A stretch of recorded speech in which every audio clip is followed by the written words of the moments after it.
진짜 제가 제일 억울한 게 폐업을 했는데 네이버에 그대로 있거든요. 근데 저는 거기보다 또 순위가 밀려요. 너무 짜증이 나는 거죠. 정말 후회한다. 바는 무조건 후회하게 돼 있어요. 이런 것들이 결국 제 매출에 바로 직결적으로 연결되는 경우가 굉장히 많아요. 바꿀 수가 없거든요. 같은 경우는. 이런 카페 이름 지을 때 꼭 신경 써야 할 부분이 있다면 뭐가 있을까요? 많이 실수하는 부분 중에 하나는 되게 멋있게 지으시는 분들 많아요. 어떤 의미를 두고 멋있게 지으세요. 그거는 물론 그건 좋아요. 사업자 명도 그렇게 해놓는 것도 괜찮습니다. 네, 멋있게 짓는 건 좋은데 사람 입에 안 붙으면요 기억이 잘 안 돼요. 저도 사람들에게 을지로 문덕카페라고 이렇게 얘기 안 합니다. 그냥 을지문덕만 기억해 주세요 라고 하면 사람들이 잘 잊어먹지 않아요. 근데 그런 얘기 있었습니다. 문덕하니까 사람들 제 이름이 문덕인 줄 아시고 막 그런 분들도 진짜 많거든요. 문덕은 실제로 경북에 있는 군의 이름이기도 하지만 제 이름이 문덕이냐 손님들이 그렇게 제일 많이 물어보는데, 문덕이라는 이름도 어쨌든 두 글자잖아요. 두 글자, 세 글자 이내에서 뭔가를 하시는 게 제일 좋은 것 같아요. 근데 멋있게 하려고 하다 보니까 사람들이 기억도 안 되고 발음도 안 되고, 이름 짓는 거 진짜 어렵거든요. 저 첫 카페 할 때 진짜 이름만 한 3일 이거 좋을까 저게 좋을까 막 하면서 막 했었어요. 쉽게 불려질 이름이 뭘까? 우리는 뭐까지 생각해야 되냐면 네이버 검색어에 어떻게 불려질지도 고민을 해야 돼요. 대부분 다 검색을 많이 한단 말이에요. 그 검색을 어떻게 하면 잘 당할까? 라고 했을 때 지역명에다가 이름을 넣고 그 뒤에 카페자라는 이름을 넣어주는 게 좋습니다. 이거는 조금 다른 게, 사업자 등록증이 예를 들어 저는 문덕이지만 네이버 플레이스에서는 을지로 문덕카페가 등록이 되긴 됐거든요. 근데 제가 이거를 어떤 을지로 삼가점이라는 걸 넣으니까 이게 완전히 바뀌어버리더라고요. 이걸 한번 노출을 한번 노려보겠다라고 하면 사업자 등록증을 등록할 때부터 지역명, 무슨 동이라던가 그 다음에 카페라는 이름이 들어가는 게 좋을 것 같아요. 그러니까 뭐 저도 사업자 등록증에 문덕으로 되어져 있지만 이번에 바꿀 예정이거든요. 아예 을지로 문덕카페 무슨 점 이렇게 바꿀 예정이에요. 이거는 이제 번화가에 하시는 분들의 이제 뭐 해당되는 얘기일 수 있겠지만, 저희가 제일 가까운 역이 을지로 3가역인데 저희 주소는 을지로 3가가 아니에요. 저희 주소는 저동 2가거든요. 을지로 카페를 검색했을 때 을지로라는 지역에 있는 카페를 우선순위로 보여주기도 하더라고요. 근데 을지로 동에 있는 카페가 이 을지로 3가역에 있는 것보다 훨씬 멀거든요. 나는 어떻게 하면 을지로라는 거를 이 네이버에서 검색을 당할 수 있을까를 고민해야 돼요. 진짜 제가 제일 억울한 게 폐업을 했는데 네이버에 그대로 있거든요. 근데 저는 거기보다 또 순위가 밀려 있어요. 너무 짜증이 나는 거지. 그 사람은 을지로 동 안에 있기 때문에 을지로 카페가 맞잖아요. 근데 저는 을지로 동 안에 있지 않잖아요. 그러니까 을지로 3가역, 사람들이 을지로 3가역에 제일 가깝게 있지만 네이버는 결국은 컴퓨터, 키워드 기반이라는 거죠. 멋있는 이름 좋습니다. 나는 멋있는 카페 이렇게 해가지고 이름도 멋있어, 뜻도 있어 하는 거 좋지만, 그거는 내가 장사가 어느 정도 처음에 유지가 되고 했을 때 얘기인 거죠. 카페 이름을 지을 땐 첫 번째로는 가장 불리기 좋은 거, 그 다음 내가 검색을 당할 키워드를 내가 그 안에 넣어서 사업자 등록증을 해야 된다는 거. 일례로 제가 이걸 좀 잘못한 것 중에 하나는, 제가 전에 했었던 카페 이름이 믹스였어요. 그때 당시에 스몰비어라는 것들이 굉장히 유행을 했었고, 그리고 커피랑 스몰비어를 같이 동네에서 하면 좋겠다 라고 해가지고 두 가지가 합쳐졌으니까 믹스. 뭐 사람들한테 많이 불려지고 이름 두 글자고 하니까 나름대로 희망을 갖고서 믹스라는 글자를 했었었는데, 이게 문제가 뭐였냐면 카페 믹스를 치든 믹스 카페를 치든 간에 다 뭐가 검색이 되냐면 프렌치 카페 믹스가 치는 거죠. 그때 막 김태희 씨가 막 믹스 카페를 치는 순간 인스턴트 커피만 나오는 거예요. 근데 저는 그거를 이길 수가 없잖아요. 그러니까 어떻게 해야지만 나왔냐면 그때 무슨 동 그러니까 믹스 카페 이렇게 해야지만 겨우 나오는 거야. 굉장히 좀 신중하게 지으시고, 꼭 그냥 내 카페가 어떤 이름만 갖고서 얘기하는 게 아니라 나는 검색을 당할 것까지도 생각을 하셔야 된다라는 거 꼭 염두에 두시기 바랍니다. 이번엔 그럼 카페 인테리어 측면에서 초보 창업자들이 가장 많이 실수하는 부분은 무엇인가요? 이제 보통 이제 제일 중요한 게 주방이잖아요. 바 때문에 가장 많은 후회들을 하십니다. 첫 번째는 이제 동선에 맞지 않는 거.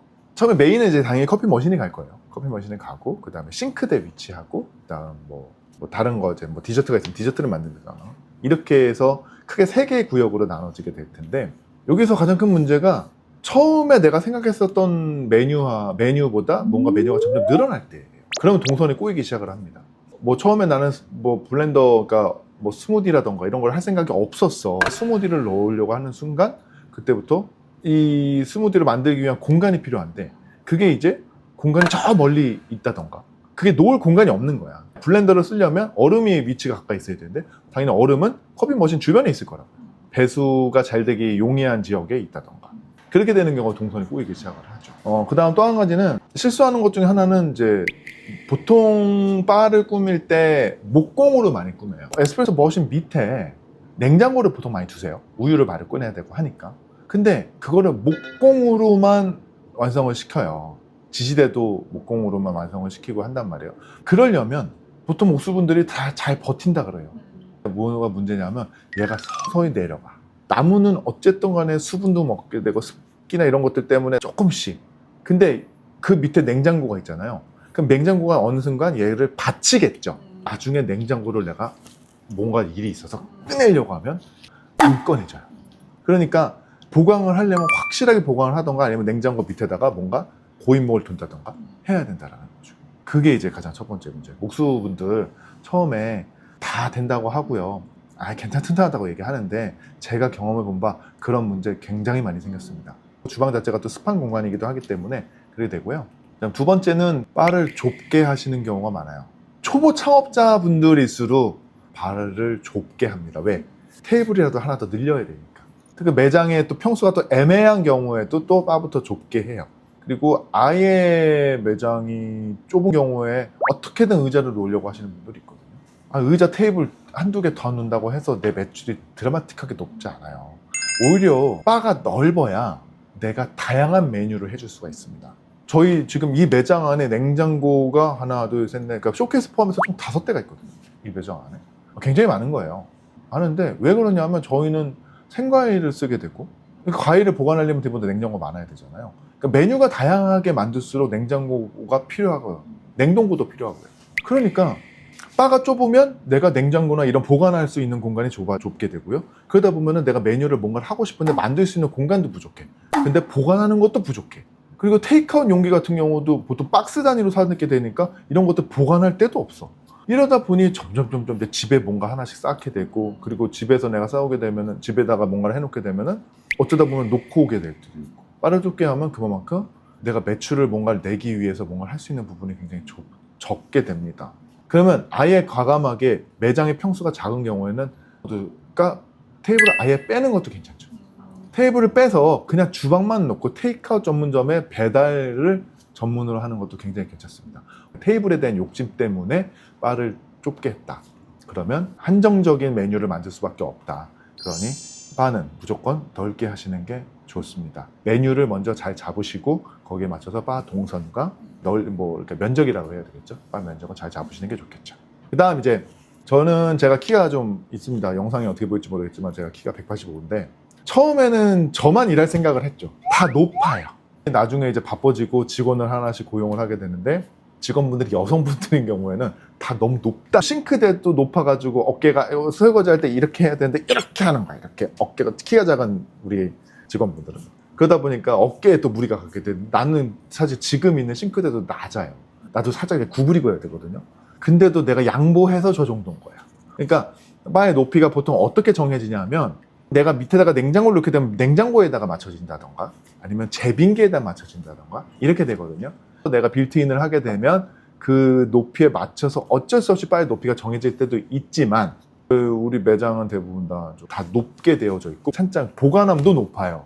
우유 박스라도 받치고서 잡아야 되고 이렇게 되는 경우가 많죠. 조금 더 얘기하면 커피 머신이나 어떤 작업대 폭이라 그러죠.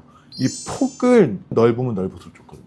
물론 공간의 한정 때문에 어쩔 수 없는 것도 있겠지만 커피 머신 앞에 최소한 10에서 20cm 정도는 공간이 여유롭게 있어야 돼요. 그래야 거기에다가 뭔가를 놓고서 작업을 할 수 있거든요. 근데 굉장히 타이트하게 놓는 경우가 많습니다. 당연히 그 공간 안에 딱 올라가 있으면 예쁜데 작업하는 거랑 예쁜 거랑은 달라요. 높이도 마찬가지고 그러니까 그런 자세한 얘기는 제가 나중에 영상 다 따로 찍으면서 말씀드리겠지만 자신한테 맞추는 게 제일 좋지만 내가 예를 들어 키가 좀 작아요. 키가 좀 작으면 이거 하는 것 자체가 좀 어렵거든요.